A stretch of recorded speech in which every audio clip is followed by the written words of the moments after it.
In the news tonight, 2 died in quarantine accident. It's a very good one. The son is very good too.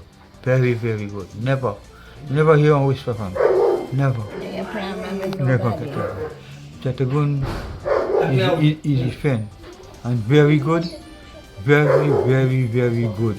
And GPSU calls for the restoration of collective bargaining and increase in the income tax threshold. We are expecting the government, the employer, to put aside all hindrance and frivolous tactics and engage in collective bargaining with trade unions.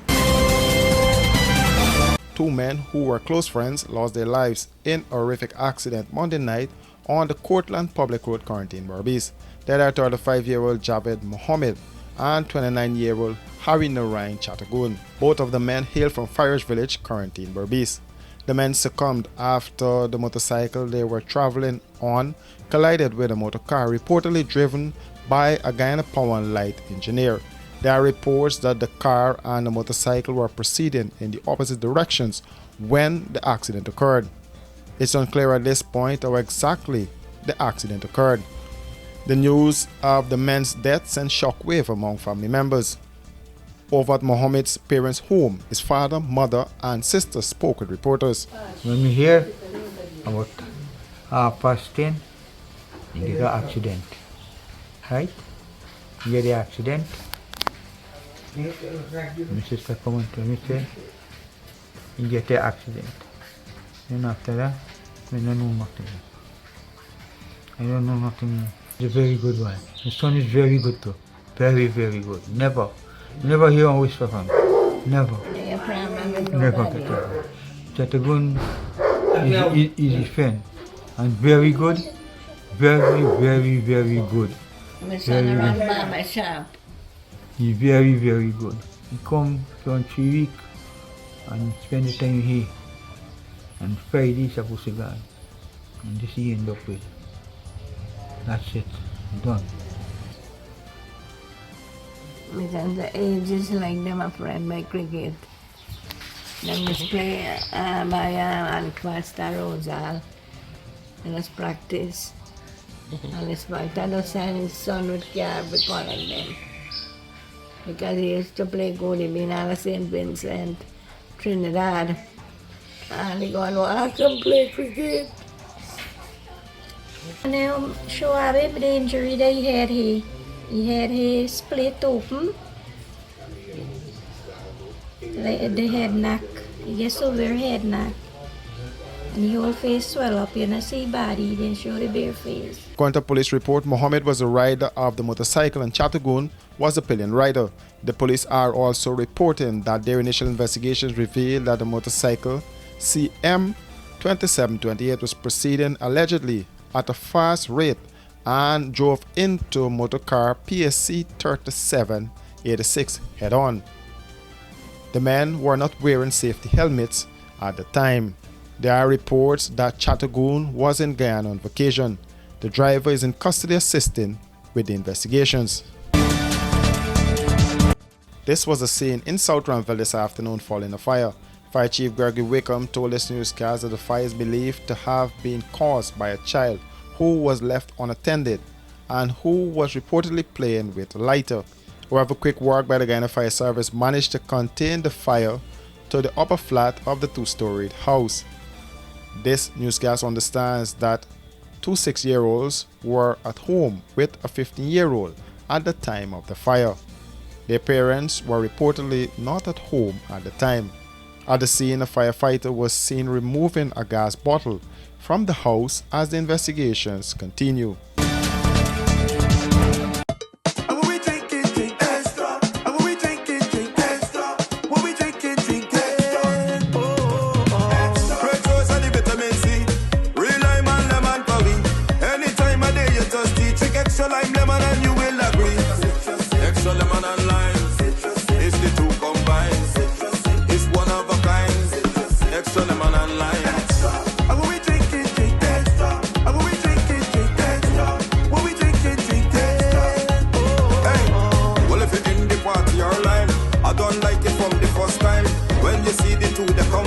Drink and taste, you will never decline. Extra lemon and lime. It's the two combined. It's one of a kind. Extra lemon and lime. Extra lemon and lime. Taste the citrus in every sip. GCOM is currently conducting a claims and objections exercise to produce an official list of electors, OLE. Anyone who will be 18 years or over by December 31, 2023 and is a Guyanese citizen by birth, descent or naturalization, or a citizen from a Commonwealth country living in Guyana for 1 year or more is eligible for inclusion in the OLE. GCOM has posted a preliminary list of electors, PLE, at popular locations in all the registration divisions across Guyana for you to check whether your particulars or that of other electors are accurate. You can object to anyone who you believe does not qualify for inclusion in the OLE. To do so, you must be listed in the same divisional list as the person you are objecting to. Visit the GCOM registration office responsible for your area of residence to make an objection. The objections aspect of this exercise will end on Monday, the 22nd of January 2024. For more information, contact GCOM on 225-0278-9 or visit www.gcom.org.gy. I am Avinash Narayan. First met Avinash through one of my friends, and it was an instant meeting between two souls. Crystal is a genuine person. She loves fashion. He's one of those souls that once you meet him, it's hard not to love him. My grandmother, my mother, and her eldest sister, they were seamstresses. And I guess that's where my inspiration came from. It was very hard for me coming out to my family. Back then, being gay wasn't accepted. There is still a lot of stigma and discrimination attached to us. But at the end of the day, I'm human just like you are. It's important for me to be an ally on such an important topic because he's my friend. He's also a human being and everybody needs support.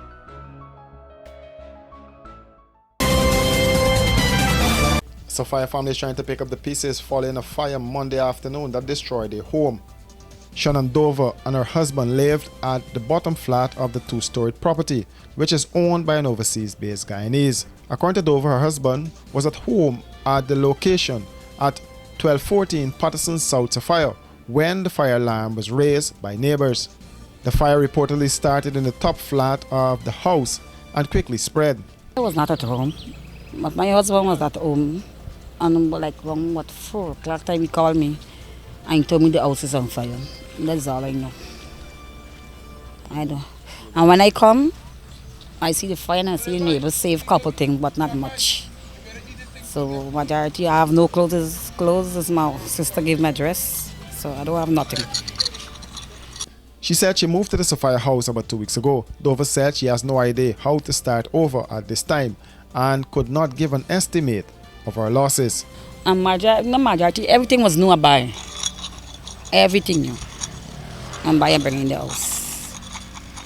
Because the old one would have to give it away to my neighbors, then where I move out from, and bring new thing at home. Well, that I can't tell you. Can't tell you that right now. He grieving because the computer is doing most work with damage. Troy Primo works with Dover, and he said they got a phone call indicating that the house was on fire. Her husband was downstairs in the room doing the work, but he didn't know what was going on. Somebody from the outside of the car, he said, "Big man, I got fire." Like when he come outside, the back half of the room upstairs was on fire. So they don't know what was the cause of it. So he was waiting. People was assisting, trying to throw water, and over half an hour the fire really come and the fire started escalating and people start helping, moving out some stuff, but it wasn't thing to the top where they wanted. And so everything ended up burning up now. The Guyana Fire Service managed to contain the fire to the one house. An investigation was launched to ascertain the origin of the fire. Anshul, I'm the manager over here at Brooklyn Institute of Vocational Training. We provide home health tech training here.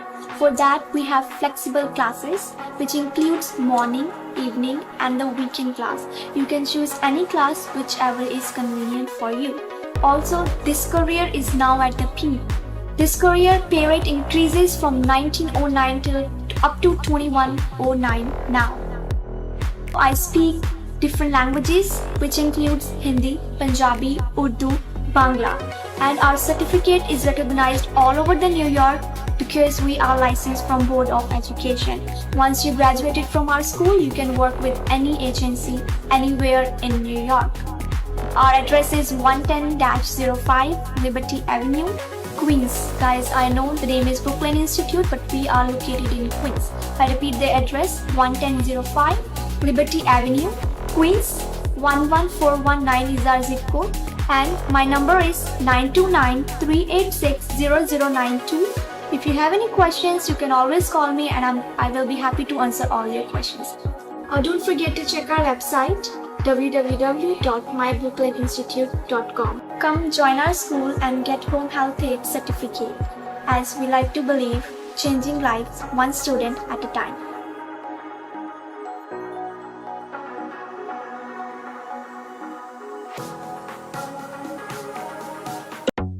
Washi. Hi people. Washing made so easy since I found Washi. Washing me use wash me clothes and I can say Washi soap powder wash clothes so nice. Washi soap powder leave your clothes color bright. Washi soap powder leave me clothes smelling nice, of course. So give thanks to Washi soap powder for doing my laundry right. Keep my clothes color bright. Have my clothes smelling nice for sure. I could not ask for more. Comes in lemon and original. It is a washing machine in a pack. Washi soap powder wash clothes so nice. Washi soap powder leave your clothes color bright. Washi soap powder have my clothes smelling nice, of course. Distributors located in the Starbrook Market. GCOM is currently conducting a claims and objections exercise to produce an official list of electors, OLE. GCOM has posted the preliminary list of electors, PLE, in all of the registration divisions for you to check if you are listed and if your particulars are accurate. If you will be 18 years or over by December 31, 2023, a Guyanese citizen by birth, descent, or naturalization, or a citizen from a Commonwealth country living in Guyana for 1 year or more, you are eligible for inclusion in the OLE.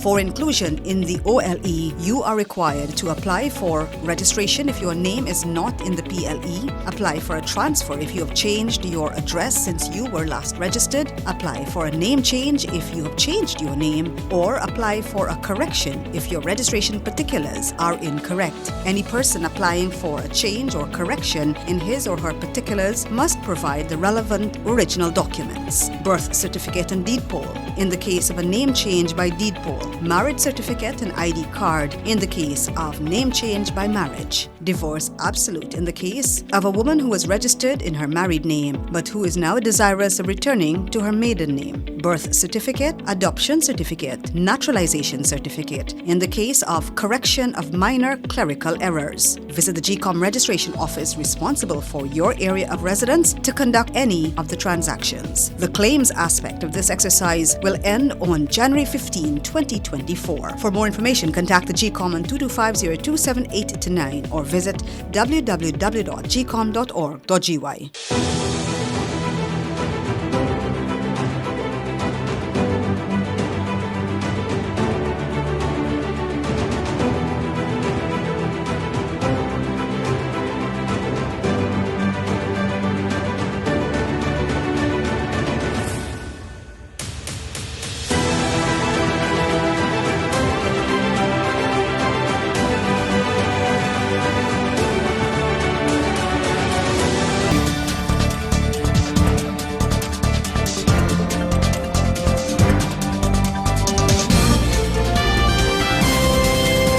The Ghana Public Service Union is putting its cards on the table ahead of the National Budget 2024.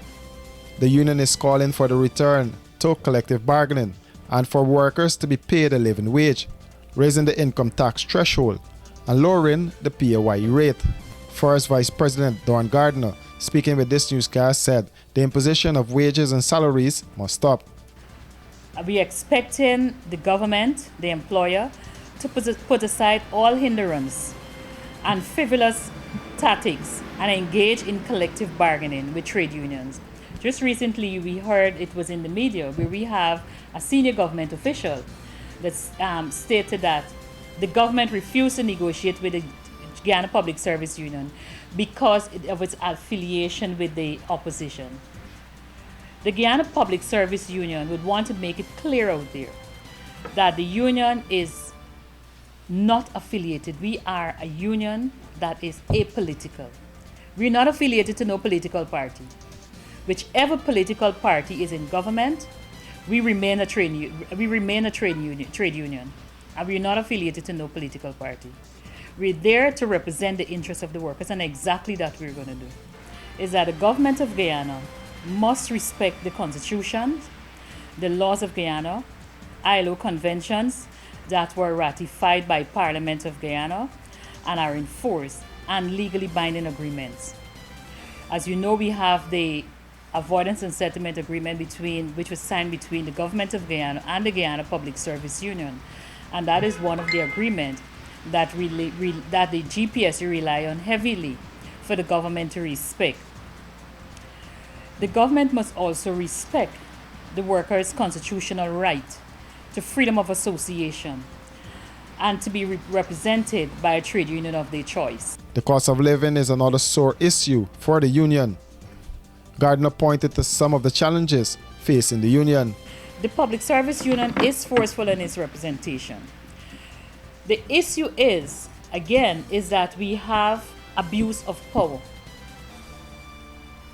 And that is causing the whole issue. We have persons who are there in strategic positions who are refusing to respect the rule of law, to respect agreements, to respect ILO conventions, to respect the Constitution, to respect laws. And as long as we get those persons to respect these laws, Constitution and everything else, we will be okay. But it's not an easy task for us at the Guyana Public Service Union to explain to these people and to have them understand when you expect that because of the level that they're operating in, there's a certain expectations that they will actually understand the laws, even if they were ignorant of it before. When we explain to them, and the beauty of us at the Guyana Public Service Union, when we explain a situation to employers and employer representatives, we don't only explain it, we have supporting documents to back our arguments. Don't sit out there and listen to persons or listen to your employer representative and tell you there's nothing the union can do for you. The union is as strong as its weakest link. So even when they're telling you there's nothing the union can do for you, there is no need for you to join the union, we will encourage them to join the union. Because remember, when you're not unionized, you're exposed. You are exposed. And it's hard to be an employee who falls within the bargaining unit and you're not a member of the union. Because your challenges as an employee, and I would hope employees listen to me, because I am an employee too. It's important for all employees to be unionized. If you're not unionized, you're exposed. And when you're exposed, it's a dangerous situation you're putting yourself in. Very dangerous. Employer and employer representatives take advantage of that. In addition to those issues raised by the Guyana Public Service Union, they are calling for the establishment of a housing scheme for public servants, duty-free concession for certain categories of nurses, enhanced remuneration for health sector employees, and risk allowance for frontline workers, among other things. The GPSU represents the majority of public servants in Guyana. For these and other stories, do visit us at our website www.rdproductiongy.com.